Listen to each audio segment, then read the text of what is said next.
Sir അത്തറ് ഊത് സെന്ററിൽ വെക്കാൻ വേണ്ടി വന്നേ. നല്ല സാധനമാണ്, നല്ല മണമുള്ള നല്ല ഐറ്റംസ് ആണ്. പേഴ്സ് ഉള്ളിലായി പോയി മോനെ. വൈഫ് പോരെയും കൂട്ടി പുറത്തു പോയി. പിന്നെ വേണം സാർ, ഇതൊരു കമ്പനീന്റെ പ്രൊമോഷന്റെ ഭാഗമായിട്ട് വരുന്നതാണ്. അപ്പൊ നമുക്കിത് ഇത്ര വിൽക്കണം എന്ന് പറഞ്ഞിട്ട് ഒരു കണക്കുണ്ടില്ല, നമ്മൾ ജോലി തെറിക്കും. അതുകൊണ്ടാണ് ഞാൻ. അല്ല ഇപ്പൊ വേണ്ട മോനെ. അല്ല സാറേ, ജസ്റ്റ് അത് കാണാലോ, ഒന്ന് മണപ്പിച്ച് നോക്കാം. എങ്ങനെയുണ്ട് നോക്കാം. നോക്കുന്നതിന് പൈസ ആവശ്യമില്ലല്ലോ. നിങ്ങൾക്ക് മണം ഇഷ്ടപ്പെട്ട് നിങ്ങളെ ഫ്രണ്ട്സിന് റെക്കമെൻഡ് ചെയ്യാലോ. അതിനിടയ്ക്ക് നിങ്ങളെ വൈഫ് വന്ന് നിങ്ങൾക്ക് പൈസയും കിട്ടുമല്ലോ. ഇതാ ഇത് നിങ്ങൾക്ക് നല്ലത്, മണപ്പിച്ചോ.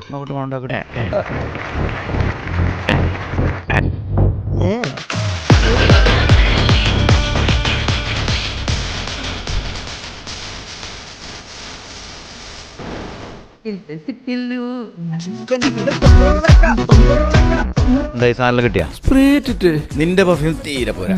അതിനേക്കാളും പവറിൽ എൻ്റെ ഉണ്ട്. ഇതാ മണപ്പിച്ചോ.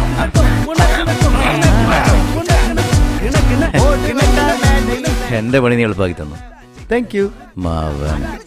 സാറേ ഒന്ന് നോക്കൂ, ഇത് സാറിന്റെ വീടാണോ? ആണെങ്കിൽ ഞാൻ ട്രെയിനിങ്ങിന്റെ ഭാഗമായിട്ട് വരുന്നതാണ് സാർ. എൻ്റെ കയ്യിൽ കുറച്ച് ഐറ്റംസ് ഉണ്ട്. എന്ത് ഐറ്റംസ് ഉള്ളത്? നല്ല പെർഫ്യൂം ഉണ്ട്. ഒന്ന് എടുക്കട്ടെ സാറേ?